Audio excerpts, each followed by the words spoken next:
Empieza un día de fiesta delante del Señor, el día de Shabbat.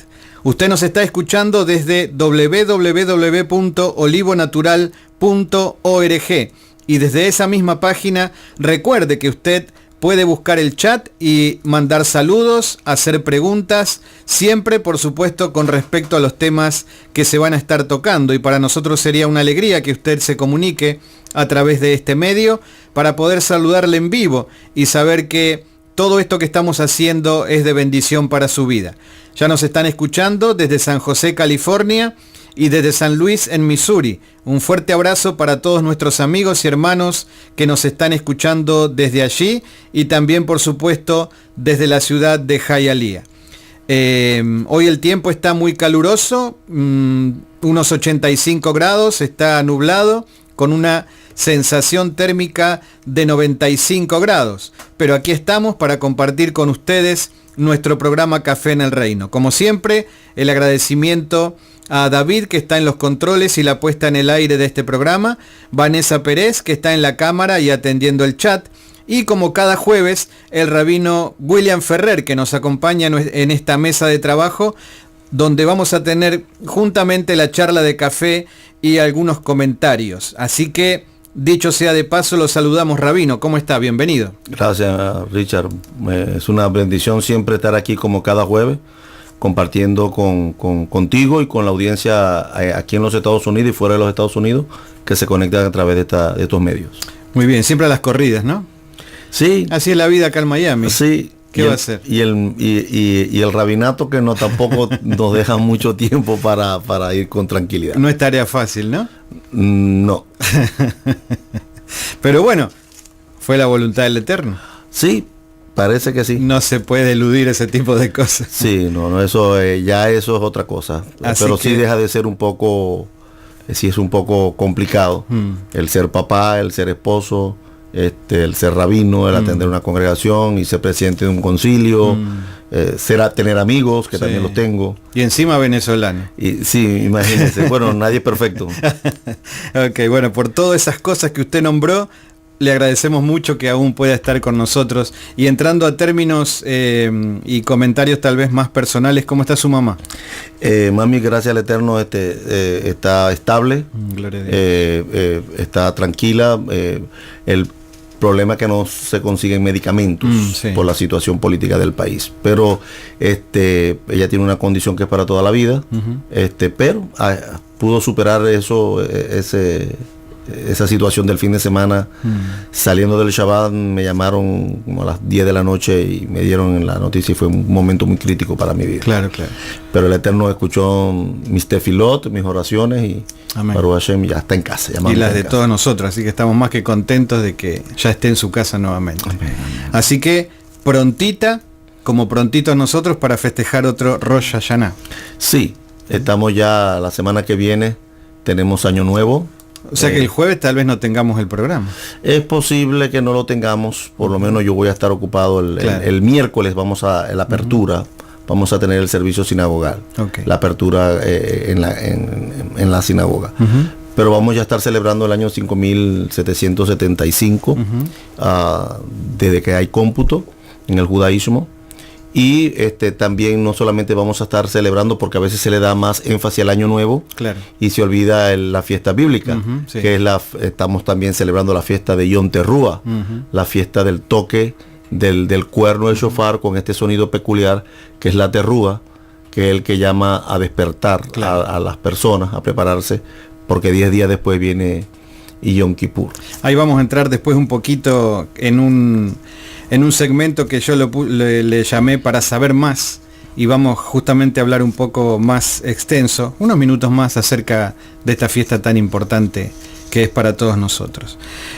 Saludamos a nuestros amigos de Facebook, nuestros amigos de la página Olivo Natural y mi página personal, Richard del Pino, y les recuerdo que usted nos puede escuchar no solamente desde la computadora, sino también desde el tablet y desde el celular en cualquier parte del mundo donde se encuentre. Entonces, ya estamos listos para meternos directamente y más profundamente en el programa, siendo las 7:07 de la tarde aquí en la ciudad de Miami. Y les comento a ustedes que nos escuchan y a usted, rabino, que está aquí en nuestra mesa de trabajo, ¿Qué tenemos para hoy? Bien, el segmento para saber más, y tengo algunas preguntas para hacerle con respecto a esta fiesta y nos gustaría saber qué es y cómo se festeja Rosh Hashanah, tanto sea en la diáspora como también en Israel. Y también vamos a tener en nuestra charla de café un tema que le pedí al rabino que me parece que es muy interesante y que lo titulé Tradiciones y mandamientos. ¿Se complementan? Está bueno eso para dentro de unos minutos poder comenzar con esos temas. Solamente nos tomamos 2 o 3 minutos para escuchar nuestro primer tema musical que lleva como título Vine a adorarte, mientras usted se prepara en su casa, en su trabajo, toma lápiz y papel, porque seguramente hoy tiene muchas cosas para tomar notas. Solamente en 3 minutos más estamos con usted y seguimos con nuestro programa Café en el Reino.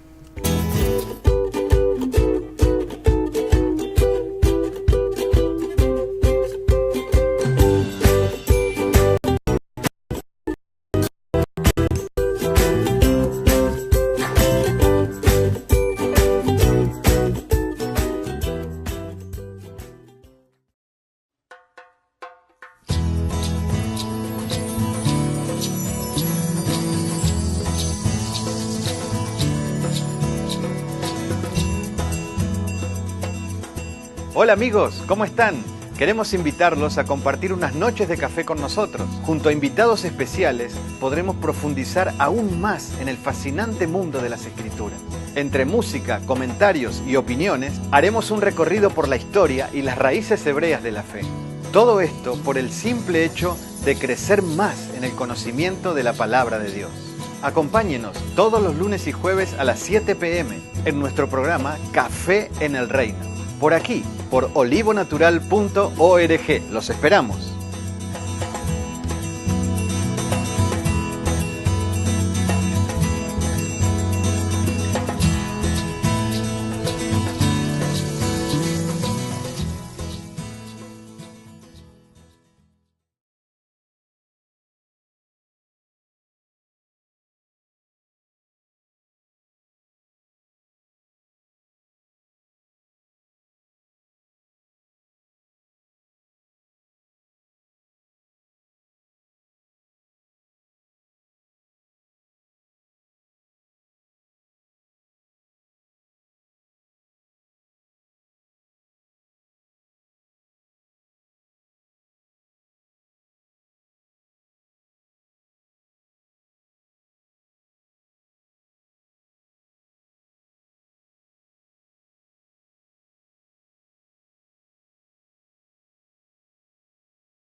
Esta canción que acabamos de escuchar, y vamos a aprovechar el tiempo de la mejor manera posible. Cuando comenzamos nuestros programas allá, hace como 4 meses, 5 meses, ya no recuerdo, decíamos, wow, 1 hora y media, ¿con qué la llenamos? Y ahora decimos, 1 hora y media no nos alcanza, así que vamos a tratar de aprovechar el tiempo de la mejor manera posible. Pero solamente quiero recordarle a todos los que nos están escuchando, y se han agregado muchas personas más a las cuales quisiera tomarme un segundo para saludarlo, desde West Palm Beach, desde Caracas, Venezuela, Barquisimeto, Venezuela, un lugar realmente que tal vez no lo sepa ni nombrar, Wilkes Barré, me dijeron de acuerdo al mapa en la computadora que es cerca de New York, ¿no es cierto? ¿Cerca de New York? Ok, bien. Y también está conectado nuestro amigo y hermano y discípulo y del rabino William Ferrer, Daniel Rosell y Carlos Enamorado. Un fuerte abrazo para los dos y sepan que para nosotros es una alegría que todos ustedes estén conectados y que podamos compartir este espacio de radio con todos ustedes. Realmente lo hacemos de lo profundo de nuestro corazón, creyendo que todo esto es para bendición y crecimiento de nuestras vidas de fe. Y hablando justamente de las cosas del Señor, queremos recordarles el ministerio que están llevando adelante nuestros amigos en la ciudad de Sderot, en Israel. El ministerio es Hands of Mercy, y recordarles que ellos están trabajando arduamente con los niños, con los ancianos, con los soldados, con todas las personas que tienen necesidades, tanto sea físicas como psicológicas, después de lo que ocurrió durante este tiempo de bombardeos, que gracias al Eterno ya por lo menos por ahora han finalizado. Ellos están trabajando con mucho esfuerzo, con muchas ganas, con mucha voluntad, pero tal vez lo que necesitan es que nosotros les demos una mano desde aquí, desde las ciudades donde vivamos en diferentes partes del mundo. Usted puede entrar a su página ahora mismo mientras nos escucha, que es www.israel-handofmercy.org, y desde ahí hacer una donación. Como siempre les digo, recuerde que para ellos lo que para nosotros es poco, para ellos les serviría de mucho. Así que vuelvo a repetirles la página donde usted puede entrar, www.israel-handofmercy.org.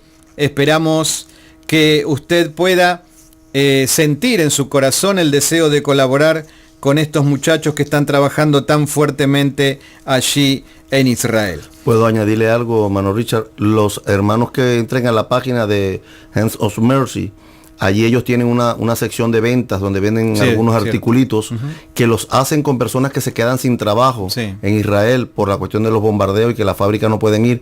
Ellos hacen esos trabajitos, pulseras y cositas, zarcillos, y la gente puede entrar también ahí. Es una manera de colaborar, es comprar esos productos que al mismo tiempo le están generando ingresos a personas que están trabajando en estos cosas, manualidades y cositas que ellos hacen para vender. Claro, sí, eso es muy importante lo que usted acaba de mencionar, pero también intentando ponernos en la situación o en la posición de ellos allí. Esa ayuda que nosotros podamos dar desde aquí, sea poca o sea mucha, lo que los va a hacer a ellos es incentivarlos y motivarlos para poder seguir adelante. No solamente los que están trabajando, nuestros amigos, sino también las personas, como usted decía, que hacen manualidades. Ellos se van a sentir como motivados y se van a decir interiormente, wow, esto realmente a la gente le gusta, vamos a seguir haciéndolo. Van a sentir motivos para poder seguir adelante con la obra que están llevando adelante. Gracias, Rabino, por el aporte. Muy bien, son las 7:18 de la tarde aquí en la ciudad de Miami. Les recuerdo que hoy es jueves 18 de septiembre del año 2014, 23 de Elul del año 5774. Elul, último mes del año y del calendario judío, y estamos en el día 23. Estamos a poquitos días nomás de lo que sería el fin de año. Y también habíamos comentado hace unos minutos atrás, cuando empezamos el programa, que justamente viene ahora la fiesta de Rosh Hashanah. Y yo tenía una pregunta para hacerle, porque uno siempre quiere saber un poco más. Y como usted es una persona que es casi un libro abierto, aprovecho que lo tengo aquí para hacerle ciertas preguntas. Quería saber qué es realmente y cómo se festeja Rosh Hashanah, tanto sea en la diáspora, ¿sí? O en Israel mismo. Bueno, un poquito diferente allá y aquí. Claro. Allá se celebra primero antes que acá. Aquí tenemos una serie de actividades. Rosh Hashanah es el nombre rabínico con el que se conoce una fiesta bíblica llamada Yom Teruah. Al nuestro templo estar destruido por 2000 años, el judaísmo tuvo que reinventar una celebración para que de alguna manera la celebración no se perdiera. Este mitzvot pues, generalmente se practicaba mucho en Israel por estar alrededor de lo que era el templo, que era lo que mantenía tal vez una cultura judía activa, viva, ¿no? Una tierra y un templo. Se celebra más o menos igual, o sea, la gente, pues es un día donde no se trabaja, la Torah establece que no se debe trabajar, la gente va a las sinagogas, se preparan comidas típicas, las comidas varían, depende de cada comunidad judía donde se formó, si en el norte de Europa, el sur de Europa, en el norte de África, en el mundo asiático, el norte de Irán, Irak, Pakistán, Afganistán, donde las comunidades judías tenían otras culturas, aún las comunidades latinoamericanas tienen otras culturas. La comunidad anglosajona y europea, los judíos en Europa y en Estados Unidos tienen otras culturas, pero hay siempre muchas cosas que nos unen, como por ejemplo el comer comidas dulces es parte de la ceremonia, parte de la fiesta, de la celebración.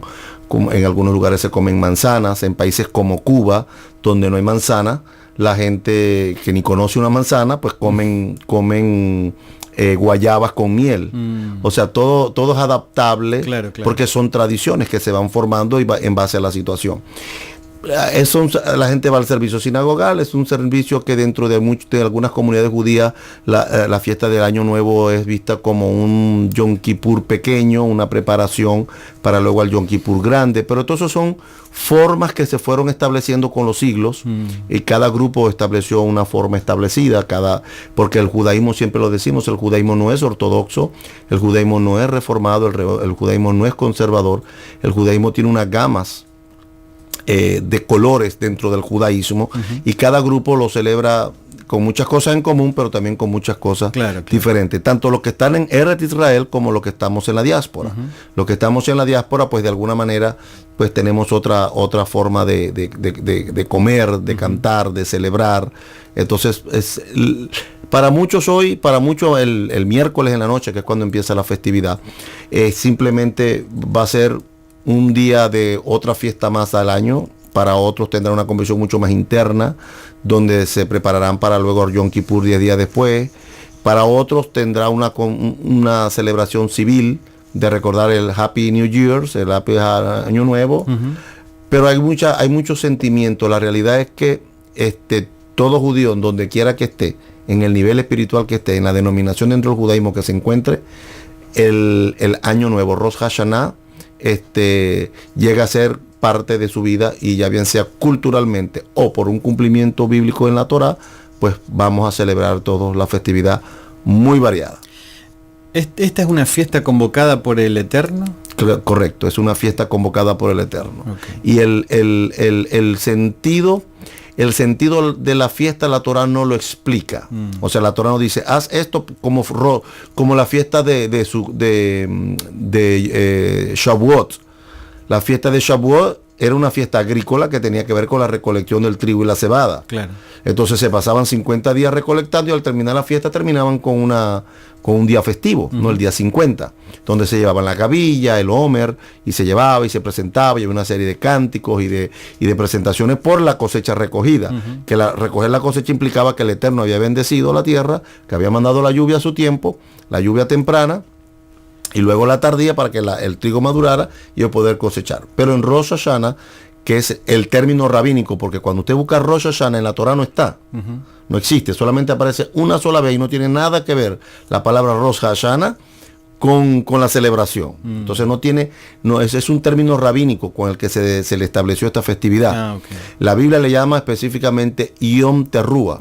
O sea, Yom es día, Teruah es un sonido específico que se hace con el cuerno, con el cacho, diríamos en términos más criollos.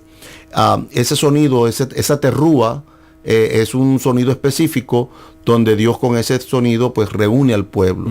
La terrúa, ahí está la terrúa y la tequía, que son dos sonidos que aparecen en la Torá, y un tercer sonido que se llama el shaverim, que es el tercero que tiene que ver con, lo forman los rabinos, lo establecen, pero los dos bíblicos son la terrúa y la tequía. Entonces, lo más importante en la fiesta de Yom Terrúa es poder escuchar la voz del shofar, la voz de la terrúa. Apuntaba justamente a eso. La pregunta que le iba a hacer era, entonces eso es como que ese sonido, esa voz del shofar, es la voz del Eterno convocando al pueblo. Convocando al pueblo. Por ejemplo, en el hebreo, nosotros, por ejemplo, en español, cuando tú lees la Biblia en español, donde dice kol shofar, la palabra kol, los traductores la colocan como el sonido. Pero en el hebreo, la palabra kol no significa sonido. La palabra kol significa la voz. Sí. Entonces, cuando el Eterno llegó al Sinaí, a darle a Moshe la Torá y a entregárnoslas a nosotros, dice que el Eterno hizo acto de presencia y dice que se escuchaba, en español dice, una bocina muy fuerte. Pero está raro, yo no sé si hay gente que se ha dado cuenta, pero en mi país, por ejemplo, en Venezuela, la palabra bocina es un artefacto eléctrico que se conecta a un aparato y sale música, sale sonido por allí. Claro, porque no es muy difícil traducir. La palabra shofar no tiene traducción. Claro. Y ahí donde dice bocina, el hebreo dice shofar. Y dice que se oía el kol shofar, la voz, se escuchaba la voz del shofar, que es el llamado de Dios a un pueblo a congregarse con un propósito específico. De allí que en el mesianismo se asocia, y cuando hablo del judaísmo mesiánico y aún del judaísmo tradicional, se asocia, por ejemplo, la venida de Mashiach con la anunciación de un shofar. Claro. La resurrección de los muertos con el sonido de un shofar. Estoy hablando tanto del judaísmo como del judaísmo mesiánico, que se mantiene en el mismo concepto tanto del primer pacto como del nuevo pacto. Claro, o sea, tanto el Antiguo Testamento, como lo llama el mundo occidental, ¿verdad? Nosotros decimos Torah o Tanaj, y el Brit Hadashah, el nuevo pacto o el Nuevo Testamento, como le llaman aquí en Occidente. Los dos mantienen el mismo sentido, la esperanza de una redención anunciada a través de este instrumento, que en este caso nosotros tocamos uno físico, natural. Sin embargo, dice que un día va a sonar uno, que no lo vamos a sonar ninguno de nosotros, como escribió Rab Shaul en Tesalonicenses, donde dice el mismo Señor, con voz de mando, con voz de arcángel, y dice, con trompeta de Dios, ¿verdad? Con shofar de Dios, descenderá del cielo y los muertos de Mashiach resucitarán primero. Amén. O sea, siempre hay una asociación de la redención final con este instrumento. Y entonces dentro de la teología progresiva, lo que el Eterno establece en la Torá acerca del shofar, como la fiesta de Yom Terrúa, con el signo más significativo, que es el toque del shofar, escuchar en silencio el sonido del shofar. En el judaísmo mesiánico entendimos que dentro de la teología progresiva nos estaba mostrando algo que era una sombra de lo que iba a venir. Y los sabios de Israel así lo plantearon también a través de la historia. Fueron viendo algunos significados específicos con este instrumento, hasta que fue asociado de alguna manera con la venida de Mashiach, con la redención final, con la resurrección de los muertos. Aún en el judaísmo se enseña que cuando Satanás escucha el sonido del shofar, tiembla, porque él sabe que con ese sonido va a ser destruido definitivamente. Claro. Eso es una enseñanza típica en el judaísmo.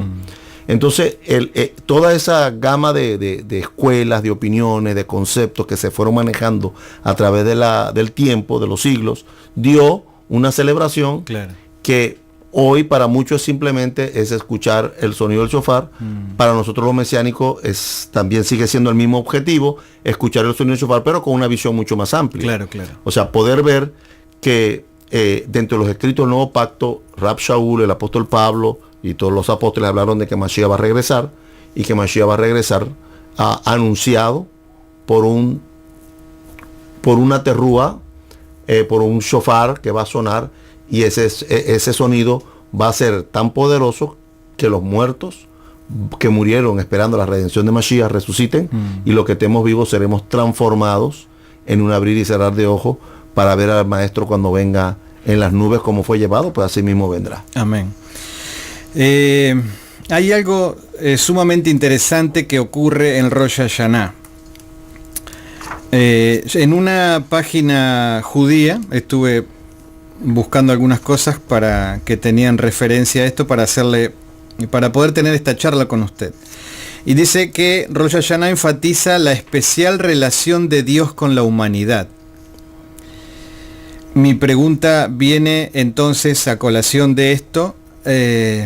Entonces, ¿el llamado de Dios es a convocar a la humanidad o solamente al pueblo de Israel? Pero, bueno, a ver, vamos. Déjeme terminar. Redondear. ¿Por qué? ¿Por qué le pregunto esto?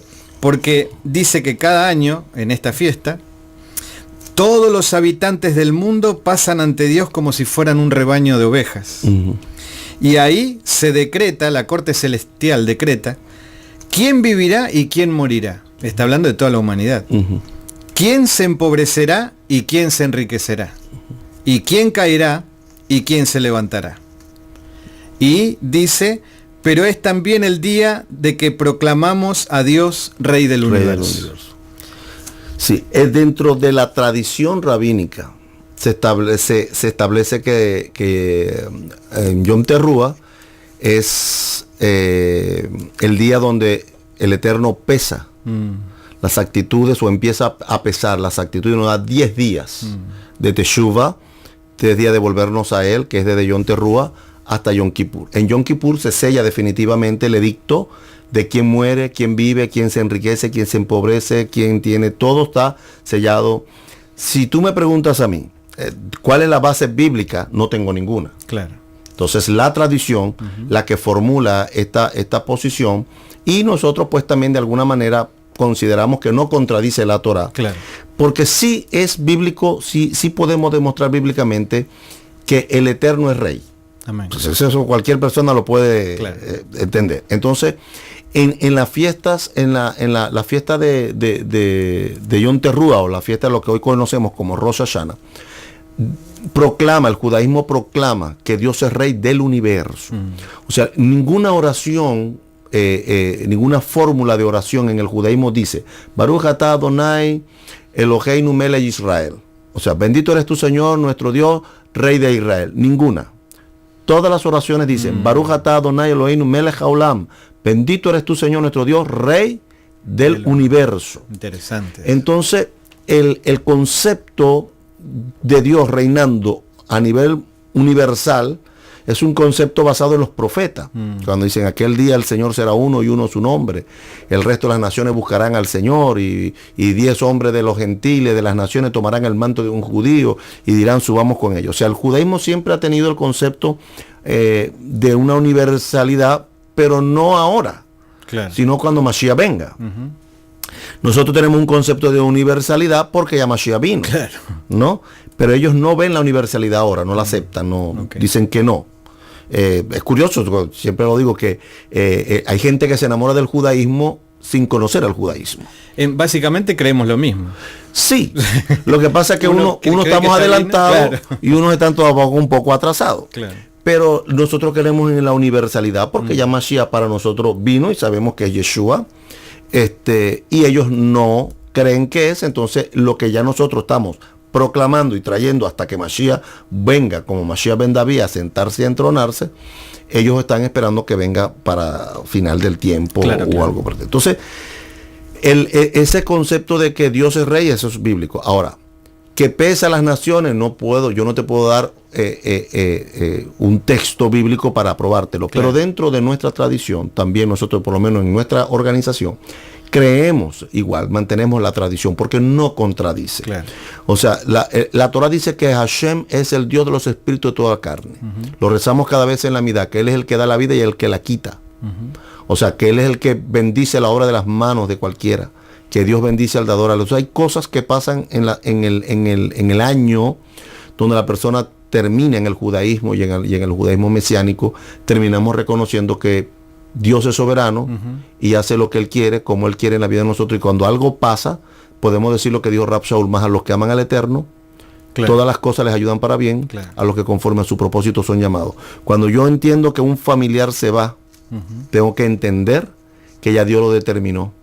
Y en nuestra tradición, esas determinaciones, Hashem las toma en el Yom Kippur. Por eso, empiezan desde Rosh Hashanah y terminan en Yom Kippur. Por eso vas a notar que en estas dos fiestas, tal vez que son las dos fiestas que en el judaísmo tradicional es donde todos los judíos van, aunque en el año no vayan. O sea, mucha gente que está en América Latina no saben estas cosas, pero en los Estados Unidos, en Europa, para formar parte de una sinagoga tienes que hacerte miembro. Claro. Y tienes que pagar una membresía. Te cobran, depende de tu ingreso, te cobran una cantidad de una vez. No es que de la de 10 en 10, de 20 en 20, 50 en 50. Te dicen, ¿usted cuánto gana? $30,000 al año, te cobran el 10%. Te dicen, tienes que dar $3,000 ahora mismo. Punto. No, pues entonces busca otra. No, entonces, pero en hay gente que puede tener la membresía, la tiene, para tener el derecho a que un rabino le haga un entierro, le haga un matrimonio de un hijo, o un bar mitzvah, pero el día de Yom Kippur, él va. ¿Por qué? Porque dentro del judaísmo se cree que dentro de Rosh Hashanah, los libros se abren y empieza el proceso de escrutinio de quién está aquí. O sea, el judaísmo cree un Sefer Haim, en el libro de la vida. Claro. De hecho, es un concepto rabínico y bíblico, o sea, no tiene nada que ver con algo del Nuevo Testamento exclusivo. Si en el Nuevo Testamento aparece porque viene caminando dentro del... Acuérdense que el cristianismo, llamándolo cristianismo, que no se le llamaba así en el judaísmo del primer siglo, los creyentes en Yeshua formaban parte de la última secta que se había formado dentro del judaísmo del primer siglo. Entonces, ellos creen que hay un libro de la vida y en ese libro de la vida está inscrito todos aquellos, ¿verdad? Y que el Eterno pues tiene el derecho de borrar o de mantener. Por eso en uno de los saludos desde Rosh Hashanah o de Yom Teruah a Yom Kippur es Leshana Tová Umetuká, que tengas un buen año dulce. Y otro saludo dice que tu nombre continúe inscrito y sellado en el libro de la vida para un buen año. ¿Por qué? Porque creemos que en ese año el Eterno determina quién se muere, quién vive, quién se enferma, quién prospera, O sea, no es cuestión de intelectualidad, es que Hashem, nuestras vidas está en sus manos, y por más que nos afanemos no podemos aumentar a nuestra altura un codo, y entonces todas esas cosas que sabemos que en la voluntad de Él se hace. Entonces el judaísmo dice, pero en Yom Kippur tengo que ir obligado, en Rosh Hashanah tengo que ir obligado, porque si no me borran del libro de la vida. Claro. Pero la realidad es que a veces yo siempre cuestiono a cualquier individuo, no te hablo solamente del judaísmo, sino a cualquier persona que vaya a un lugar porque le gusta o por conveniencia y no por necesidad. Claro, claro. Hay gente que va a los templos, diferentemente si son cristianos o son judíos, y van por costumbre y van por conveniencia, pero no van por necesidad. Y yo creo que nosotros necesitamos congregarnos como la importancia de respirar, ¿no? O sea, uno necesita congregarse, porque es lo que te mantiene, primero, conectado a una sociedad. Por eso los rabinos siempre hablaban, yo por ejemplo, yo con los viejos reclencos, ¿no? Que lo digo con mucho cariño de la sinagoga. No, porque tengo que mirarlo a usted porque lo tengo de frente. A mí la gente mayor, yo los amo y los quiero y quisiera que mi sinagoga estuviera gente adulta, pero si no tengo niños, la sinagoga va a desaparecer. Claro, claro. Entonces, a veces los adultos están más preocupados en sus negocios y en sus actividades y se olvidan de los niños. Y estos niños son los que nos van a perpetuar, y si ellos no están conectados con su comunidad, no están conectados con su religión, no están conectados con su cultura, con su idiosincrasia, son niños que se van a asimilar a la cultura secular, a la cultura popular donde se crían, y perdemos esa continuidad. Y por eso Rosh Hashanah para mí llamo a los padres a que despierten, porque si ya yo tengo 47, mi hija tiene 24 y el menor tiene 6, todavía tengo dos que tienen 12 y 13 años, Joel tiene 13 y Aviad tiene 6 años, pues me queda todavía, tengo 47, me quedan por lo menos unos 20 años más de formar la vida de ellos, para que cuando yo no esté, ellos, mis 4 hijos, puedan sentarse a la mesa a celebrar Shabbat, puedan seguir comiendo según las normas del caso Ruth, según puedan celebrar las fiestas bíblicas, y le puedan transmitir a mis nietos lo que yo les transmití a ellos. Entonces Rosh Hashanah es un momento para despertar. Claro. El apóstol Pablo dice, despiértate tú que duermes y te alumbrará Mashiach. Entonces Rosh Hashanah es un tiempo para escuchar el shofar, despertar espiritualmente y prepararnos, porque viene Yom Kippur, que es el día del juicio. Claro. Entonces tiene otra connotación para nosotros en el sentido también espiritual. Tenerlo a usted aquí equivaldría a que tengamos un programa de 3 horas en vez de 1 hora y media. No, el problema es que el judaísmo tiene 5.000 años de historia. Claro, y usted la quiere largar toda junta en 1 hora y media. Pero bueno, no, a nosotros nos pone contentos que podamos tenerlo a usted acá y que nos explique las cosas de esta manera. Evidentemente esta fiesta, solo hago una pregunta y nos queda muy poquito tiempo para este punto, ¿no? Evidentemente es una fiesta para gente, hombres, mujeres, niños de fe, que se acercan con fe creyendo que las cosas son de esa manera. Y normalmente todo esto se plantea del lado del judaísmo. ¿El cristiano también puede acercarse a festejar esta fiesta? Bueno, es que tiene que partir de este punto. El Nuevo Testamento que la iglesia cristiana lee, cuando se escribió, ese grupo de gente no iba a una denominación llamada cristianismo. No existía. Eso es historia. Eso cualquier persona, cualquier mataburro, como digo yo, cualquier libro de historia, claramente muestra que el término cristiano aparece más o menos 100 años después de Yeshua. O sea, ¿a dónde iba Pedro y Juan a orar? A un templo. ¿Pero a qué templo iban? Al Beit Hamikdash, al templo de Jerusalén. El apóstol Pablo, ¿dónde fue a hacer purificaciones? Según el libro de los Hechos, capítulo 18, fue al templo de Jerusalén. O sea, si los primeros creyentes a los cuales Pablo les habló, que no habían nacido en el judaísmo, sino que venían del gentilicio y que fueron asimilados, ¿qué tuvieron que aprender? Porque si el resto de las culturas eran paganas. Entonces, si lo que hoy en términos occidentales se llama la iglesia primitiva, celebró la Pascua, celebró la fiesta, se cree que más o menos como hasta el 325, que cuando en el famoso concilio de Nicea se establece el dogma, por decirlo así, de que hay que abandonar las celebraciones, las fiestas judías, las comidas kosher, cambiar el Shabbat por el domingo. O sea, en el 325, o sea, si lo están prohibiendo en el 325, o sea, 2 más 2, 4. Claro. O sea, quiere decir que antes del 325, la iglesia, como la conoce hoy, como se le llama hoy, como la llamamos hoy, la iglesia antigua, o los primeros creyentes en Yeshua, pues la estaban celebrando. Formaba parte de la celebración, formaba parte del estilo de vida. No había otra manera que cómo hacerla. No había un servicio pentecostal, no había un servicio bautista, no había un servicio menonista, no había un servicio presbiteriano, ni anglicano, ni católico. O sea, todas las ceremonias que tenían que ver con la celebración de cosas bíblicas estaban basadas en la Torá, porque ni aún el Nuevo Testamento estaba codificado como Nuevo Testamento hasta el año 400 y algo, cuando se codificó el Nuevo Testamento. Entonces, la iglesia hoy, yo considero que debería de hacerlo. ¿Por qué? Porque yo considero que la iglesia, no la institución, no las instituciones que tenemos hoy, porque la gente todavía hoy está muy confundida con ese término. Claro. O sea, cuando estamos hablando no hablamos de la institución, estamos hablando del cuerpo de Mashiach, la Keilah, la congregación, su cuerpo, sus verdaderos creyentes que están ahí, que todo el mundo piensa que es, pero bueno, al final, cuando abran el libro de la vida, nos daremos cuenta quién estará allí. Ahí sabremos. Está injertada en Israel, lo enseñábamos hace unos 2 semanas atrás. Hablábamos que la iglesia gentil estaba injertada allí y tenía que alimentarse de la savia. El problema es que la iglesia fue desjudaizada, la iglesia fue desarraigada de sus raíces, fue desconectada de un concepto del judaísmo del primer siglo, y caminó, y al judaísmo le convenía eso, o sea, le resultó para bien, porque no iban a tener a alguien con quien competir, ¿no? Claro. Entonces el judaísmo siguió su camino, el cristianismo siguió su camino, pero hoy la iglesia espera que Mashiach regrese, y Mashiach va a regresar conforme dice la Torá, con el sonido de un shofar, haciendo el sonido de la terrúa. Entonces, si la iglesia no sabe ni qué es un shofar, ni cómo suena, ¿cómo se van a preparar para cuando Mashiach regrese? Entonces yo considero que la iglesia debe de aprender un poco más sobre esto.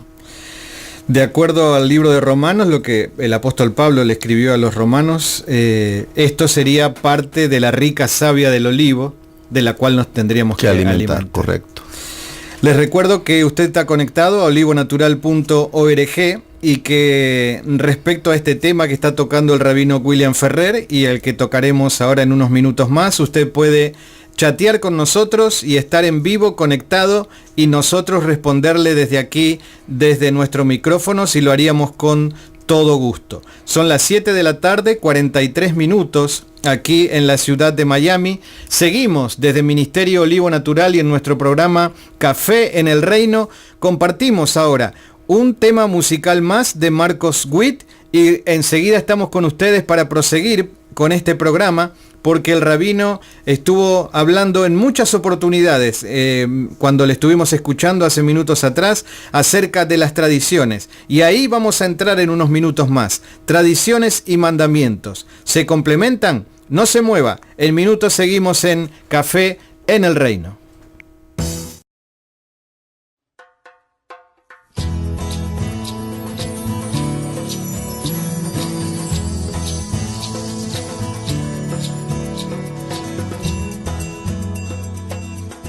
Hola amigos, ¿cómo están?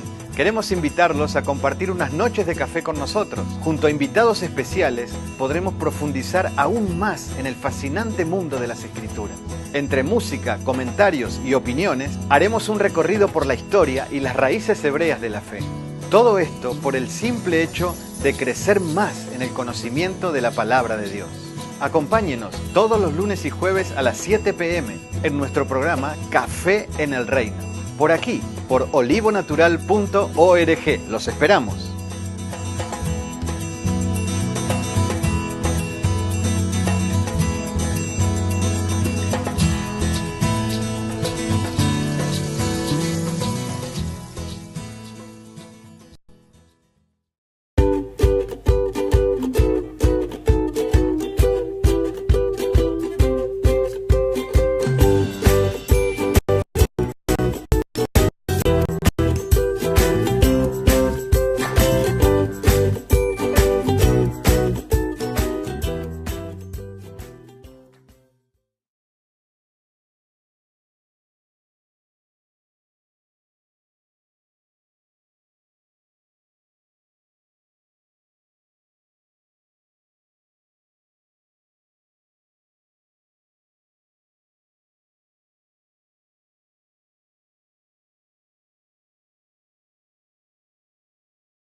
Muy bien, después de escuchar a Marcos Witt con su canción Se exalta nuestro Dios, seguimos con nuestro programa Café en el Reino. Gracias a todos por mantenerse en contacto con nosotros. Gracias a Roxana Villegas del Pino. Del Pino, me suena eso, debe ser algún familiar mío. Le mandamos un fuerte beso desde aquí, desde nuestro programa, y también en Monte Laurel. Así se dice en español, en inglés no me pregunten porque no sabría pronunciarlo. Me gusta cómo lo pronuncia siempre David, Mount Laurel, pero bueno, es Monte Laurel en español, ahí cerca de Nueva York. Así que fuerte abrazo para quien nos está escuchando desde ahí. Les recuerdo que es jueves 18 de septiembre del año 2014, 23 de Elul del año 5774, y preste atención porque Ministerios Olivo Natural paulatinamente, de a poquito, sigue creciendo gracias al Eterno.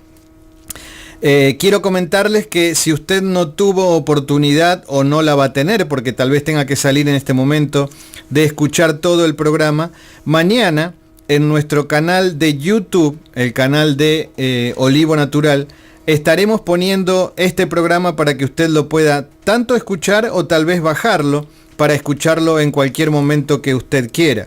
Vuelvo a repetir, mañana, en el transcurso del día, estaremos colocando este programa del día de hoy, del día jueves 18 de septiembre, en nuestra nuestro canal, el canal de Olivo Natural.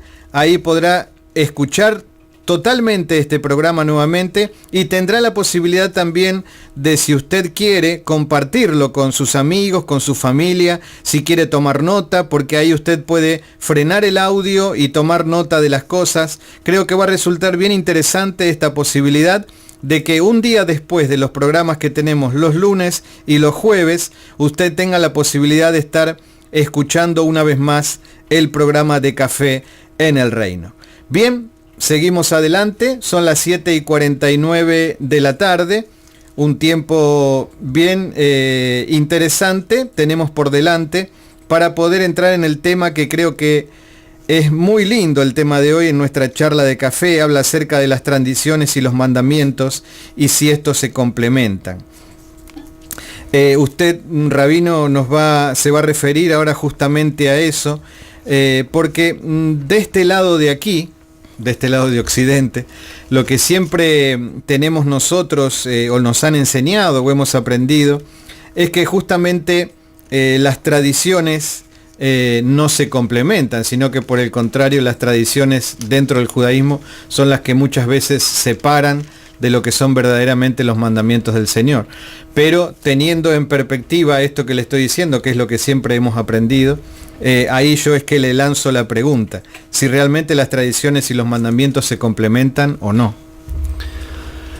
Sí y no. Listo, aquí terminamos el programa del día de hoy. Claro, porque hay cuando nosotros, aquí en Occidente le dicen a la gente que las tradiciones en el judaísmo son malas, ¿no? La realidad es que no. O sea, hay muchas cosas que la iglesia hace, que las hace porque las aprendió del judaísmo. Lo que pasa es que 2000 años después no te dijeron la fuente, simplemente se aceptaron como tal. Entonces hay tradiciones, por ejemplo,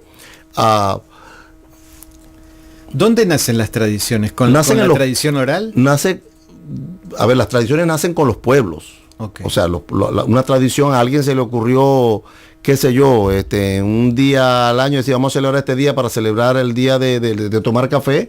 Miren, estos días se celebró el Día Mundial de la Arepa, por hacerle un comentario. Cierto, sí. Estaban celebrando los venezolanos y los colombianos y los panameños el Día Nacional Mundial de la Arepa, ¿no? Cuando hay 3 países nada más que comen arepa. Y se están peleando a ver quién lo inventó. ¿Quién la inventó? Entonces, ¿qué pasa? Que así forma una tradición y luego hay quien legisla la tradición. Claro.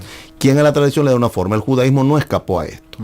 Por ejemplo, cuando nosotros hablamos, yo siempre le pregunto a la gente para que cuando me dice, no, es que nosotros no tenemos tradiciones, nosotros nos movemos en el espíritu, lo que el espíritu nos diga y qué sé yo, estos súper espirituales. Yo le digo, a ver, ¿tú celebras Santa Cena? Me dice, sí. ¿Y cómo tú me puedes probar que en la Santa Cena hay un mandamiento de tomar vino? Entonces, bueno, no, porque entonces, claro, la gente muy sencillamente, o sea, los hermanos de fe simple te dicen, no, porque es que Yeshua tomó vino. Claro. Bueno, pues eso no tiene nada que ver. Yeshua comió pescado y comió pan y comió muchas cosas que se comió en su tiempo. Comió trigo, comió higos, comió granadas, ¿no? Se montó en burro. Hizo una serie de cosas, pero era parte de la cultura. Claro. La pregunta es, ¿porque Jesús haya tomado vino, es un mandamiento? No. O sea, ¿quién estableció que en la noche de la Pascua había que tomar vino? El rabino Hillel. Hillel, como vivió como 80, 100 años antes de Yeshua, instituye la tradición de recordar en el Seder Pascual, introduce una práctica que son tomar 4 veces la copa. Y cada copa lo tomó del libro de Éxodo, capítulo 6, donde dice que Dios, yo te voy a redimir, yo soy tu Dios, y porque te escuché tu clamor. Y en base a eso él dijo, bueno, estos 4 puntos que el Eterno hizo con Israel, lo vamos a recordar tomando 4 copas de vino, ¿no? Y ahí establece la tradición. ¿Qué hace la iglesia? La iglesia continúa la tradición un poco reformada, pero continúa igual tomando vino. No hay un mandamiento en la Torá donde dice que la noche de la Pascua había que tomar vino, porque cualquier persona que vaya al libro de Éxodo, capítulo 12, lo único que va a encontrar es cordero, hierbas amargas y pan sin levadura. No va a encontrar otra cosa. La tradición le añadió al mandamiento, no vamos a decir le añadió, complementó una tradición con el mandamiento y lo que hizo fue hermosear el mandamiento. Por eso te dije, sí, complementa, no, porque a veces las tradiciones invalidan los mandamientos. Entonces no podemos ser irresponsables a la hora de decir que todas las tradiciones acoplan con los mandamientos, porque tenemos el caso de Yeshua, cuando los fariseos le dijeron: ¿por qué tus discípulos no se lavan las manos a la hora de comer pan? La pregunta es: ¿dónde está en la Torah eso? Que había que lavarse las manos antes de comer pan. Pero ellos habían instituido una tradición. Y lo que hoy llamamos alajá, que es la norma de cómo se hacen las cosas en el judaísmo, es lo que rige cómo se hacen las cosas en el judaísmo, o sea, la cosa de la tradición, de la cultura. Sí. Lo que hoy se llama alajá, en el judaísmo del primer siglo se llamaban las tradiciones de los padres. Claro. O sea, cuando nosotros no podemos decir, quien haga eso es un irresponsable. Decir, no, que Yeshua usó la alajá, con el término alajá, no. Ahora, como tradición antigua, sí. Pero es una tradición que ha ido transformándose a través de la historia, ha ido ajustándose a circunstancias. Una alajá era cuando el templo estaba en pie, o una tradición que se hacía y ahora no hay templo, ¿no? Entonces, las tradiciones contradicen la Torah en algunos puntos, sí. Tenemos en el caso bíblico que Yeshua le preguntaron: ¿por qué tus discípulos no se lavan las manos antes de comer? Entonces, ¿por qué quebrantan la tradición de los ancianos? Dicen. Entonces, Yeshua dice: ellos no están violando ninguna Torah, ellos simplemente están pues no lavándose las manos, que no era una prescripción en la Torah. Entonces Yeshua les replicó y les dijo: bueno, vosotros invalidáis la Torah, en este caso, en ese punto que estaban hablando, por vuestra tradición de ¿qué? De lavarse las manos, ¿no? Porque usted dice, si no se lavan las manos muchas veces, y fíjense que no es tan fácil como decir lavarse las manos, porque es que la gente cuando habla de lavarse las manos, que en Occidente está pensando en jabón, agua, no desinfectarse. No, es que había que dejarse caer el agua 3 veces y que el agua rodara por el codo hasta que goteara, porque había que lavarse todo a las manos, levantar las manos, hacer una bendición, o sea, hacer una ceremonia que ellos inventaron, que es respetable, pero para el judaísmo del primer siglo no estaba establecida como una tradición universal, claro, como tampoco hoy está establecida como una tradición universal. Está establecida simplemente dentro de los movimientos ortodoxos, ultraortodoxos, y los hasídicos, los haderim, son los que han estipulado esta regla, y ha sido. Algunos mesiánicos las tenemos, las hacemos para algunas actividades específicas, para recibir el Shabbat, antes de comer, pero no tiene que ver nada con lavarse las manos higiénicamente para que no tengamos bacterias y no nos enfermemos de diarrea o de amibiasis o cosas por el estilo. Simplemente esta práctica tiene un principio ceremonial para empezar una actividad con las manos limpias, ceremonialmente hablando, no higiénicamente hablando. Tengo que explicarlo porque hay gente que piensa que es higiénico y no tiene nada que ver con la higiene. Por eso no se usa ni jabón. Simplemente con echarse 3 veces agua en cada una de las manos y hacer la brajá es suficiente para que ceremonialmente, en la tradición, ¿verdad? La tradición, ellos la basan en las escrituras, los fariseos la basaron en las escrituras. Claro. ¿En qué sentido? En que, bueno, como los sacerdotes eran los que tenían que lavarse las manos para ministrar en el tabernáculo, y ellos leyeron en el texto de la Torá, en el libro de Shemot, en el libro de Éxodo, capítulo 19, donde dice que todo Israel era un reino de sacerdotes. Entonces dijeron, bueno, como ya no tenemos templo, esto también lo vamos a aplicar a todo el pueblo, porque lo que hacen los sacerdotes en el templo, todos nosotros tenemos que hacerlo también. Y de ahí vino la tradición. Claro. No era universal, no era un mandamiento, porque los fariseos, los saduceos no lo tenían como práctica. Los esenios sí, unos sí, otros no, ¿verdad? Entonces, aquí la tradición se complementa con la Torá, en algunos casos sí. Tenemos el caso, como lo dije, del vino, ¿no? Que es una tradición hermosa, y lo celebramos cada año en el Seder de Pesaj, en la celebración de la Pascua.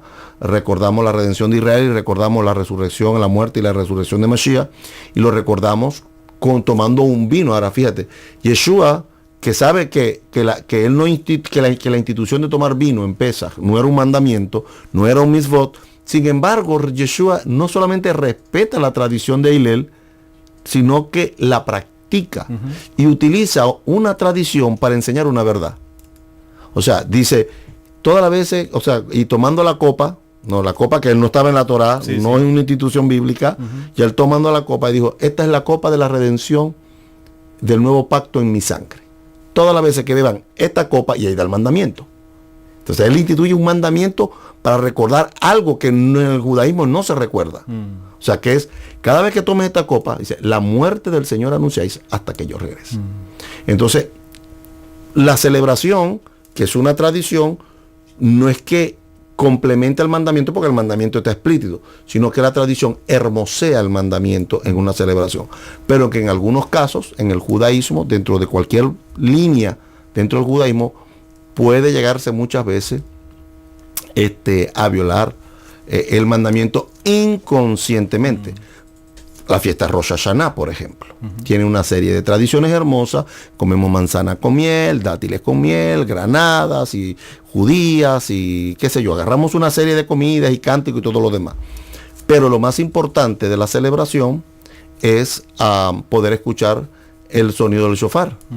Y sin embargo, esta tradición que ha sido establecida por siglos, de alguna manera ha sido conectada con las escrituras, y esta misma fiesta que está llena con una cantidad de tradiciones, no lleva a la gente verdaderamente al sentido original de lo que la Torah está diciendo. Entonces a veces complementa, pero a veces distorsiona un poco. Mucha gente en el judaísmo hoy, este año van a celebrar Año Nuevo Civil.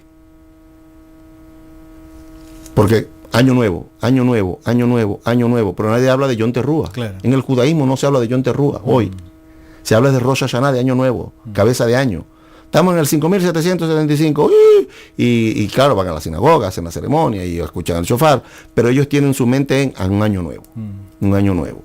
Y en Israel es una celebración como un 31 de diciembre, fiesta de fin de año. Claro. Para muchos en el judaísmo secular es así.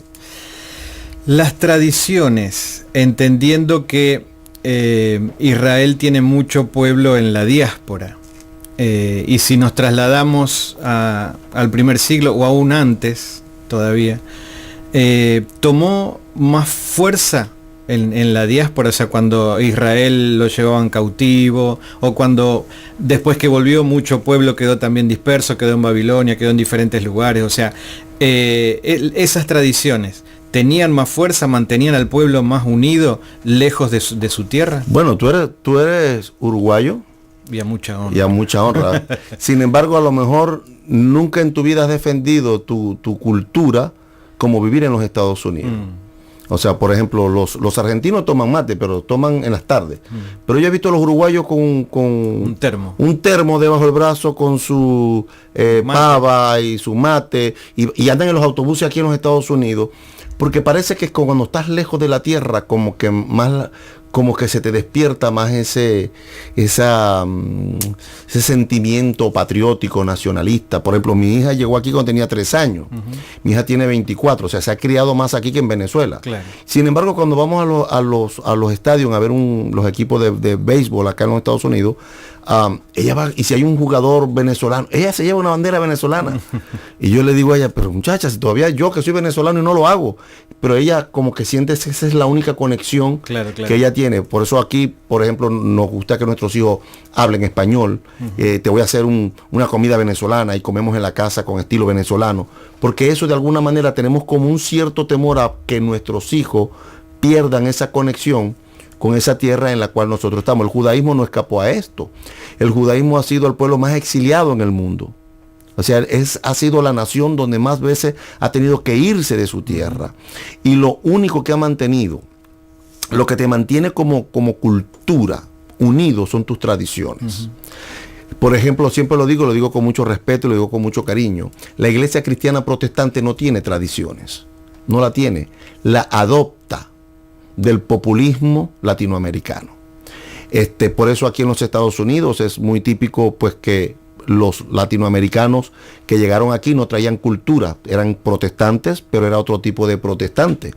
Cuando llegaron aquí, yo creo que en América Latina, no sé, yo tengo 20 años que no he regresado a mi país, pero yo conozco gente, por ejemplo, que en Venezuela una cruz era muy rara en unos templos, era rara. Cuando llegamos a este país, aquí las iglesias protestantes tienen cruces. Y al momento hubo un choque, ¿no?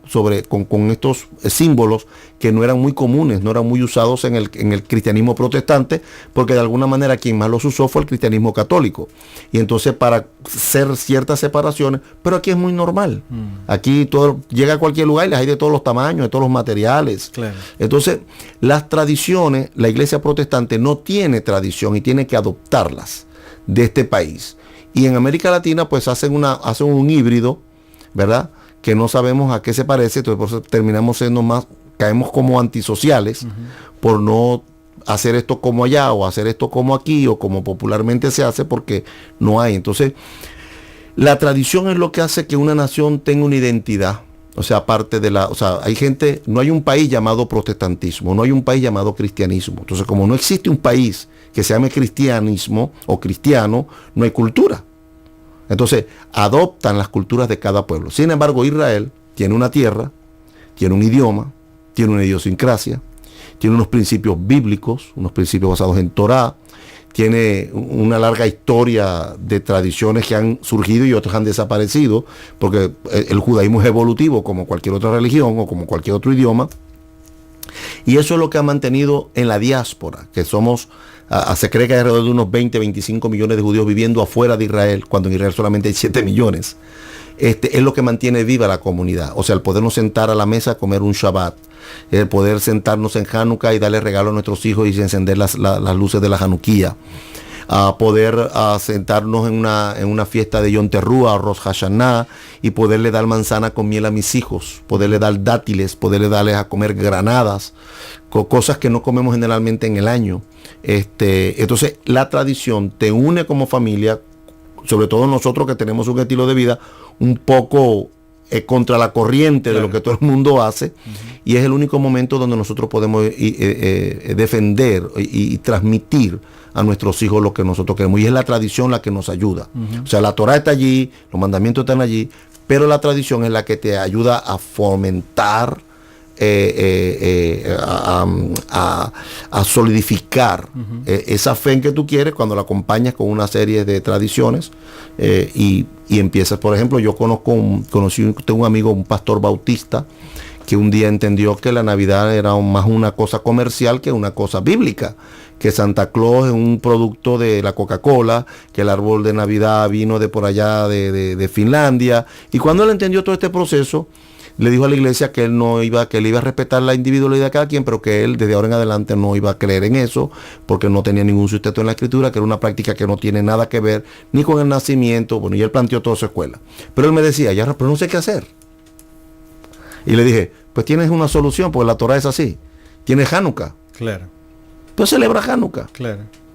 Y entonces sale de una práctica secular comercial, aunque se ha tratado muchas veces por tratar de darle un concepto religioso, pero cada vez se nota que es menos religioso, y el hombre adoptó la celebración de Hanukkah, y no sé, tengo años que no lo veo, pero él colocaba Hanukkías y le enseñó a su congregación a celebrar la fiesta de Hanukkah. Ahora, usted nombraba hace unos momentos atrás que, claro, yo soy uruguayo, tengo mis tradiciones, la parrillita con su asadito, el mate, el termo bajo el brazo, la bandera uruguaya colgada de la espalda. Bueno, son tradiciones que uno mantiene, y como usted dijo, es muy cierto. Parece que afuera, cuando uno está fuera de su país, como que se reafirman más todavía esas tradiciones, y uno tiene ganas de mostrar, yo soy uruguayo, y yo hago esto porque soy uruguayo. Pero hay una gran diferencia, ¿no?, entre nosotros, usted Venezuela, yo Uruguay, mi familia Argentina, en nuestras tradiciones y las tradiciones que son del pueblo de Dios, de Israel, porque nuestras tradiciones están tomadas de costumbres de nuestra tierra. Las tradiciones de Israel, de acuerdo a lo que usted nos está diciendo, siempre están relacionadas a la Torá. Correcto. O con la vida que llevaban los ancestros en referencia a la Torá. Y de ahí sacaron las tradiciones, y como usted dice, y que me gusta mucho esa frase, embellece los mandamientos. Me encanta eso. Ahora, nosotros de este lado, y entendiendo esa parte de las tradiciones, a nosotros, entendiendo las tradiciones del pueblo de Israel, ¿nos ayudaría a entender mejor el Nuevo Testamento? Absolutamente, porque es que los escritos del Nuevo Pacto se escriben bajo una cultura, una idiosincrasia, con jerga muy típica del judaísmo del primer siglo. Por ejemplo, la perniquebrada, los campos están blancos, son frases que en América Latina nadie las entiende. El texto de Juan, donde dice, de Marcos, donde dice, vosotros seréis salados con fuego, ¿no? El Gehenna, o lo que en español dice infierno, el hebreo llama el Gehenna, el Sheol, las puertas del Seol, que habla de varias puertas para ir al Seol. O sea, toda esa fraseología típica del judaísmo del primer siglo, las tradiciones, el lavarse los pies era una tradición que ya el judaísmo abandonó, porque el judaísmo evolucionó. Todas estas prácticas, todas estas tradiciones, hoy nos reciben en la casa con un café, ¿no? Dice, ¿quieres un cafecito? ¿No? O ¿quieres un café con galletas? Pero en el judaísmo del primer siglo la gente venía caminando. Te metía horas caminando, días caminando. Y la mejor manera de recibirlo era llegarlo, lavarle los pies, untarle los pies, echarles ungüentos olorosos, lavarles la cabeza, presentarles comida. Entonces, conocer las tradiciones del judaísmo del primer siglo nos va a ayudar, número uno, a comprender los escritos del Nuevo Pacto. ¿Qué es lo que pasa con los lectores occidentales?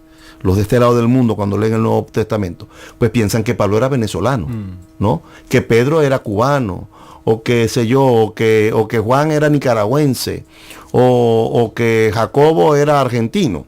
¿Por qué? Porque como estamos leyendo en español, inconscientemente descontextualizamos el relato, o la historia, o el libro en el que está escribiendo. Cuando se habla de una vid, mira, hay gente que nunca ha visto un árbol de uva. En su vida la han visto. No, yo hace muchos años fui a enseñar en la Amazonía venezolana, gente, no eran indígenas, pero eran gente de campo, y yo estaba enseñando sobre los pámpanos, que el pámpano que no da fruto, que el pámpano hay que podarlo. Estaba utilizando el término bíblico del pámpano. Y tal vez la persona que ha ido a un viñedo, que sabe de lo que estoy hablando, pero esta gente en su vida habían salido de esa zona de la Amazonía venezolana. Y ellos lo único que conocían por pámpano, porque cada vez que yo decía pámpano, ellos arrugaban la cara. Lo único que ellos conocían por pámpano era un pez de río. Entonces decía, yo soy la vid verdadera, yo soy el árbol de uva, y ustedes son los pámpanos. Y ellos se imaginaban unos pescados colgando en él. Y te podrás reír, pero ese ejemplo a mí me ayudó mucho en la vida para poder decir, si algo tan sencillo como eso, hay ese error. Entonces miren la cantidad de errores que estamos cometiendo a la hora de leer las escrituras. Sin conocer cultura, tradiciones, idiosincrasia, textos, palabras, textos. Cuando yo le digo a la gente, mira, Yeshua citó textos que hoy se mencionan dentro de la literatura talmúdica. Yeshua citó textos del rabino Hillel. Yeshua utilizó cosas de la tradición judía para poder enseñar aún verdades o contradijo tradiciones del judaísmo del primer siglo que invalidaban la Torah. Entonces, ¿en qué nos ayuda? Nos ayuda a poder comprender mejor el nuevo pacto. El Shabbat pasado estuvimos enseñando en la sinagoga, estaba enseñándole a la gente a hacer sinopsis. Sinopsis es el arte de poder comparar los evangelios. Y yo le decía, por ejemplo, ¿cuántas veces Yeshua volcó las mesas en el templo? Y todo el mundo me dijo, una vez. Yo le dije, estás equivocado. No, rabino, el Brit Hadashah dice que una vez. Estás equivocado. Pero ¿cómo va a ser, rabino? Mire, yo tengo años leyendo la Biblia, pero has leído mal. La Biblia dice que fueron 2 veces. Pero no puede ser, rabino. Cuando les enseñé y los llevé, todo el mundo dijo, wow, o sea, ¿cómo es posible que uno lo hizo al principio del ministerio y otro lo hizo al final de su ministerio? O la mujer que le ungió los pies al Señor, todo el mundo piensa que es la misma. No, hubieron 3 casos diferentes de cuando a Yeshua le ungieron los pies. Una prostituta, una fue María, la hermana de Lázaro, y otra fue otra persona en la casa de Simón el leproso, que no nos dice quién es. Entonces, si la gente no sabe estas prácticas, estas tradiciones, tristemente cuando llega el Nuevo Testamento va a tropezar, porque no conoce esa parte de la tradición que ayuda. El hecho de, por ejemplo, cuando Yeshua fue a lavarle los pies a los discípulos en la noche de la Pascua, no era tradición lavar los pies en la Pascua. No era, solamente lavarse las manos. Claro. Pero Yeshua fue más allá. Lo tradicional era que los discípulos son los que le lavan los pies o las manos a los maestros. En actitud de servicio a sus líderes, a su maestro. Pero Yeshua agarró, y por eso Pedro dijo, yo no puedo permitir que tú me laves. Y Yeshua le dijo, no, pero si es que yo vine a servir, yo no vine a ser servido, yo vine a servirte. Y si no te dejas lavar, no tienes parte conmigo en el reino. Entonces Pedro dijo, pues lávame todo. Eso era una tradición lo que Yeshua estaba haciendo. Si yo no entiendo en qué consistía la regla, la norma era que el discípulo era quien le lavaba las manos al maestro o los pies al maestro, nunca el maestro al discípulo. Y Yeshua fue más allá de eso. Entendiendo esto, creo entender también que lo normal que siempre nos enseñan, y no solo que nos enseñan, sino que se escucha constantemente en programas de radio, en la televisión, en todos lados, que la Biblia se entiende por sí sola. De acuerdo a lo que está diciendo usted, lo que nos está enseñando, y que también yo lo creo de la misma manera, evidentemente no es así. Para entenderlo necesitamos entender las tradiciones, la literatura, la forma de vida de el pueblo de Israel, para poder entender mucho mejor y darle mucho más profundidad a las escrituras. ¿Es así? Bueno, Martín Lutero fue el primero que dijo eso. O sea, esa frase de decir que la Biblia se interpreta por sí sola es una frase de Martín Lutero, él fue el que la inventó. Y se hizo de alguna manera un dogma dentro de los lectores del Nuevo Testamento. Imagínense, si la Biblia se interpreta por sí sola, ¿por qué tenemos tantos grupos con tantos criterios totalmente diferentes el uno del otro? ¿No? Yo considero que la Biblia no se interpreta por sí sola, aunque hay unos pasajes que son muy fáciles de entender. Como estoy leyendo un libro que no se escribe en mi cultura, ¿verdad? Porque yo siempre lo digo de una manera muy chistosa. Me pasó un chiste hace muchos años cuando llegué aquí a los Estados Unidos, llegué a la ciudad de Miami. La ciudad de Miami, pues una ciudad donde predomina mucho la cultura cubana, pues es un exilio de 54 años, muchos cubanos viviendo, y cuando yo llegué, pues nosotros en América Latina hablamos español, hablamos castellano, pero resulta que no nos entendemos, ¿no? Hablando castellano no nos entendemos. Y cuando llegué aquí, un cubano, oí una frase de un cubano que todavía lo digo, dice, oye chico, le ronca el mango. Y yo dije, le ronca el mango, ¿qué será eso? Y entonces empecé a analizarlo con mi mente venezolana. No, esa expresión, ese modismo en Venezuela no es común. O sea, en mi tiempo yo nunca lo escuché. ¿Qué significará? Entonces empecé a darle, como no lo entendí, tuve que buscar una explicación lógica dentro de mi perspectiva. Yo dije, mango puede ser mango de comer, la fruta, o mango de agarrar, ¿no? El mango de la sartén. Y yo dije, y le ronca, o tiene que ser de roncar, no de... Porque claro. No. Y que tiene que ver este mango con el mango del otro lado con roncar. No entiendo nada. Entonces, que como no entendía la expresión y la oía muy común dentro de la comunidad cubana aquí en Miami, tuve que ir a un cubano. Claro. Y dije, ¿tú me puedes explicar, por favor, lo que significa la expresión le ronca el mango? Y él me dijo, esto significa esto, esto y esto. Ah, ok. Entonces entendí la fraseología. O sea, no podía interpretarla literalmente porque no tenía sentido para mí. Lo mismo pasa con las escrituras. Cuando estoy leyendo un libro o una carta, un evangelio, tengo que ubicarme en el acontecimiento histórico. Yo tengo que hacer preguntas: ¿cuándo? ¿Cómo? ¿Por qué? ¿Dónde? ¿A quién? Son preguntas que tengo que hacerme. No puedo fragmentar la Biblia en titulitos. Este titulito aquí dice esto, este segundo titulito es otra cosa. Que estos titulitos los que han llevado a la gente es a hablar de conceptos totalmente diferentes entre el que leyó y el que sigue, claro, o el anterior.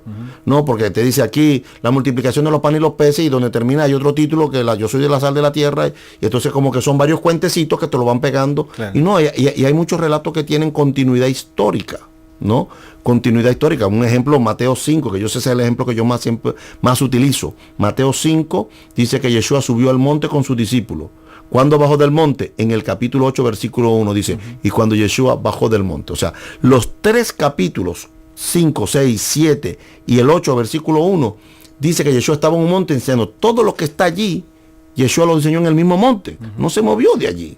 Entonces, cuando la gente aprende estos conceptos de interpretación, de que, o hay hoy, que es revelación, ¿no? Dios me lo reveló. Y eso es peor todavía. Claro. Porque como Dios te lo reveló, como te lo desmiento. Claro, claro. ¿No? Y entonces la gente utiliza el término me lo reveló, porque para que usted no tiene otra opción, no puede cuestionar eso. Claro. Entonces, ahí es donde entra mi posición como estudiante de la Escritura. Decirle, si Dios te lo reveló, aquí pueden ser dos cosas, porque cuando yo le aplico la ley del Peshat, que es la interpretación literal del texto y contexto, lo que tú estás diciendo no es. Porque aquí lo que dices es esto, lee el contexto, y entonces después te digo, bueno, si tú dices, bueno, pero Dios me lo reveló así, pues yo no puedo creer que Dios contradiga su palabra. Mira, o Dios no te lo reveló, y tú estás utilizando el nombre de Dios en vano, o tú verdaderamente, porque Dios no puede contradecir su palabra. Entonces es muy difícil interpretar la Biblia hoy ¿Por qué? Porque estamos fuera de cultura. La única manera es llevar la Biblia a su contexto histórico-cultural en el judaísmo del primer siglo, no con el judaísmo medieval del siglo XIII, siglo XIV, siglo XV, ni con Maimónides, ni con Rashi, no podemos interpretar el Nuevo Testamento, porque cuando el Nuevo Testamento se escribió, Rashi no había ni nacido, ¿no? Ni el rabino Akiva, que vivió en los años 150 después de Yeshua. O sea, podemos utilizar la fraseología y podemos utilizar muchos recursos que el judaísmo ha manejado a través de los siglos, siempre y cuando no contradigan el Brit Hadashah. Pero yo no puedo utilizar los argumentos de Maimónides cuando el cristianismo católico está persiguiendo a todo el mundo en Europa bajo las cruzadas, o a Rashi en el siglo XIII, y están los cruzados acabando y destruyendo el mundo entero, el mundo europeo, y llegando hasta Asia y el norte de África, porque ellos formularon una teología para contrarrestar las enseñanzas de la Iglesia Católica. Entonces, yo para la hora de interpretar la Escritura, yo me puedo mover todavía a estudiar la cultura de los esenios, que data del judaísmo del primer siglo. Puedo leer la literatura del rabino Yohanan Ben Zakkai, que vivió en el judaísmo del primer siglo. Yo puedo utilizar, cualquier otro documento antiguo que está paralelo. Yo puedo leer el libro de Enoch, yo puedo leer libros apócrifos que se leían en el judaísmo del primer siglo, pues, para buscar mayor información, cultura, tradición antigua, para yo poder entender el nuevo pacto. Pero yo no puedo recurrir al judaísmo moderno, porque el judaísmo moderno está perfilado a contradecir cualquier cosa que se parezca a Yeshua, que ensalce a Yeshua. Y eso es una gran realidad. Muchos mesiánicos hoy están vendiendo su identidad judía mesiánica por tener una aceptación dentro del judaísmo. En el judaísmo tradicional, a ellos no les importa si tú comes o no comes puerco, no les importa eso. Ellos lo que quieren es que tú niegues a Yeshua. Cuando tú niegas a Yeshua, entonces después ellos te enseñan a que dejes de comer puerco. O sea, para ellos no, espérate, ya no come puerco, qué bueno. Mira, empezó a guardar el Shabbat, mira, qué bueno. No, a ellos no. A ellos eso no les importa. A ellos lo que quieren es que tú niegues completamente el concepto de Yeshua. Nada de que si Yeshua es divino, que si Yeshua es un ser humano. A ellos no les importa a ellos. Ellos ni siquiera quieren que tú creas en un concepto de Yeshua humano. Ellos quieren que tú lo niegues rotundamente y adoptes el judaísmo rabínico, que es el que funciona ahora. Entonces, bueno, yo considero que hay que volver nuevamente a poder buscar los recursos que se manejaron en el judaísmo del primer siglo para poder interpretar un libro que se escribió en esa época. Las tradiciones van a ayudar. Ayudan. Por ejemplo, si tú hablas de Hanukkah, por ejemplo, habían dos escuelas diferentes en el judaísmo del primer siglo. Dos tradiciones diferentes. Los saduceos decían que había que encender todas las velas y luego ir apagando una cada noche. Y los fariseos decían que no. Los fariseos decían que había que encender una, el Shamash, y luego ir encendiendo una cada noche. Entonces no había una, aunque ya hoy se estableció una norma, ¿no? Donde más o menos todo el mundo lo hacemos igual, pero el judaísmo del primer siglo no era así. No lo era. O sea, habían sus tradiciones, siempre hubieron sus puntos, sus conceptos o sus idealizaciones de las tradiciones. Hasta el día de hoy tenemos el mismo problema dentro del judaísmo. Bien, para ir terminando, porque ya nos queda muy poquito tiempo, tal vez unos 3 minutos más, y trasladándonos entonces a nuestro tiempo, y en aquel tiempo existía, en el primer siglo hablando, ¿no? Lo que era judaísmo y lo que era paganismo, no existía ninguna otra cosa. Ahora tenemos algo más que es el cristianismo. ¿Qué nos toca a nosotros como cristianos en referencia a lo que son las tradiciones? ¿Nos toca entenderlas o nos toca también adoptarlas? Le hago esta pregunta en referencia a lo que estuvimos hablando, creo que fue la semana pasada, que creo que el tema fue que la salvación llegó a los gentiles para provocar a celos a Israel. Entendiendo esa parte, nosotros, los gentiles que estamos ahora injertados en el olivo, necesitamos solamente entender para entender nuevamente, para entender mucho mejor el nuevo pacto, o también necesitamos adoptar las tradiciones. Bueno, es que imagínense, tu hija nació en los Estados Unidos, pero tu hija habla español, come asado, y sabe de que su papá nació en Uruguay, ¿no? Y su mamá nació en Argentina. De hecho, yo he oído a tu hija hablar y tu hija no habla con acento gringo todo el tiempo. Ella habla y el acento de ella es un acento muy suramericano. Rioplatense, ¿no? Entonces, el injertado, una vez injertado, ¿de quién se alimenta? se alimenta de la savia, del olivo natural, no hay de otra. Entonces, la gente, el gentilicio que ha sido injertado en el olivo natural, automáticamente tiene que alimentarse de la savia. Y alimentarse de la savia no se muere, sino que se mantiene viva. Al mantenerse viva, va a dar fruto. Y el fruto que va a dar no puede ser, ya no es gentil, no es del olivo silvestre, sino que el fruto que tiene que dar es de la rica savia del olivo. Las tradiciones no pueden ser tomadas porque hay gente que toma esto como un medio y no como un fin. Si lo hago como un medio, no voy a impactar a nadie, que es donde he fracasado muchos movimientos que han tratado de evangelizar, utilizando este término del judaísmo, porque se los presentan como un medio de alcanzarlo, y una vez los alcanzamos, los traemos a este estilo de vida nuestra. Yo considero que de la única manera que nosotros vamos a provocar a celos a Israel no es utilizando medios, sino utilizando fines. Cuando la iglesia empieza a entender que ellos son parte de Israel y que como tal, aunque no nacieron judíos, ¿verdad?, la Torá es una sola tanto para unos como para otros. Así fue escrito en el Talmud, que la Torá fue dada en el monte Sinaí, en la tierra de nadie. Y cuando el Eterno fue a dar la Torá, la dio en 70 idiomas según la tradición, para que todas las naciones pudieran captar la creencia en un Dios verdadero y poder caminar conforme a su palabra. Entonces, estos gentiles que van llegando, que se van injertando, tienen que de alguna manera ir aprendiendo porque si no, ¿cómo lo provocas a hacerlo? Haciendo algo que no sientes, viviendo algo que no sientes, que lo estás utilizando nada más como un medio para traer judíos al conocimiento de Yeshua. No tienes que sentirlo. Y cuando ellos vean que un gentil llega muchas veces a ser más observante de un misvot, de un mandamiento, que un yehudí, entonces eso es lo que los va a provocar a hacerlo. Y te van a decir, pero tú no tienes por qué hacerlo. Tú no eres judío. Y tú le vas a decir, pero yo amo a Hashem con todo mi corazón, con toda mi alma y con toda mi mente. Y quise tomar voluntariamente el yugo de la Torá y colocármela sobre mis hombros y caminar guardando los mandamientos del Eterno. Muy bien, muchas gracias, Rabino. Se nos fue el tiempo. Esto es así.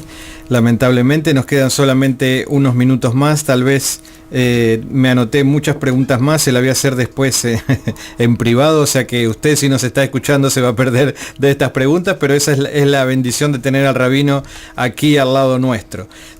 Como les decía, se nos termina el tiempo, nos quedan solamente un par de minutos. Vamos a escuchar como final la última canción que tenemos preparada para hoy, que lleva como título Poderoso, y enseguida estamos con ustedes para despedirnos y para recordarles algunas cosas más. No se mueva, porque todavía nos quedan unos minutos más.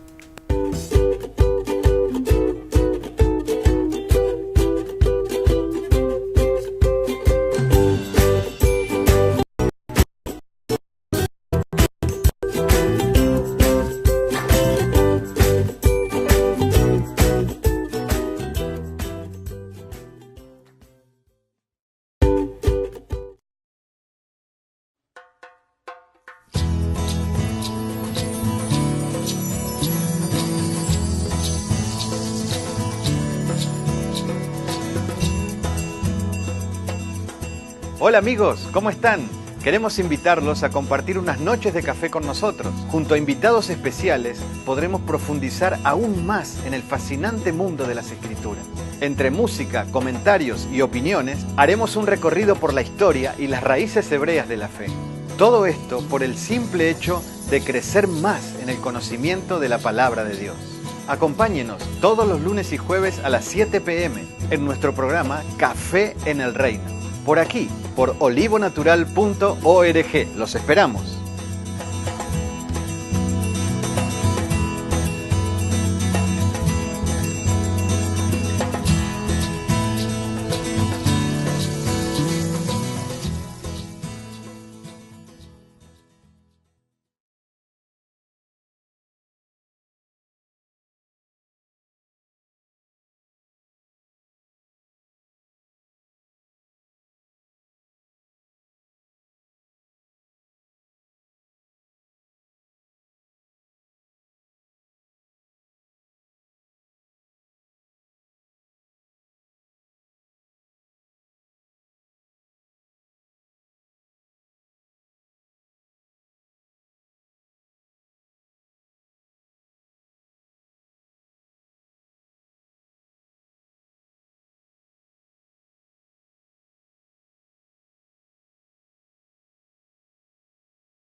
Muy bien, vamos terminando entonces de esta manera nuestro programa de Café en el Reino del día de hoy. Solo quería recordarles dos cosas: que usted puede estar conectado durante la semana a nuestra página por la cual nos está escuchando, www.olivonatural.org, porque semana tras semana vamos agregando algunas cosas más.